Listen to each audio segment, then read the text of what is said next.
I'm Eric Bryant, campus pastor in South Austin and for our online campus. And today we're on day 13 and we're looking at the incense in the tabernacle. There was an altar there at the Holy of Holies.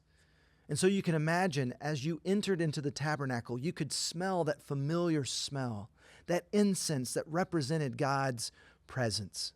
There's this beautiful passage in Revelation that says our prayers mix with the incense in the throne room in heaven. Our Heavenly Father hears our hearts, our hopes, our hurts. We can come to Him when we're celebrating, when we're struggling, and everywhere in between. When I was new in my faith, I was really struggling to be consistent in prayer. And so I decided to stay up all night to make up for lost time, maybe even to catch up. So I booked the prayer room at the church. I brought my Bible, a journal. I was ready to go. And 30 minutes later, I fell asleep. I woke up the next morning at 10 a.m. I was so embarrassed, so frustrated, so disappointed in myself.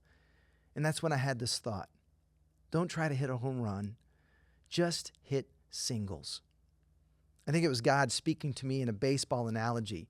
See, a team that gets up and hits a single every time they're out the plate will actually go on to win. They're unstoppable. But the ones that come up trying to hit a home run will strike out far more often and probably lose. See, since then, I've tried to be more faithful and consistent. I go on walks to pray. I pray while I'm driving. I pray while I'm waking up, while I'm going to sleep, in the middle of the night. I try to write down my prayers in journals. I get together with others to pray. As we're moving near the end of Pray First, I want to ask you to consider what are some practices you can implement in your life in order to make prayer a more consistent part of it moving forward.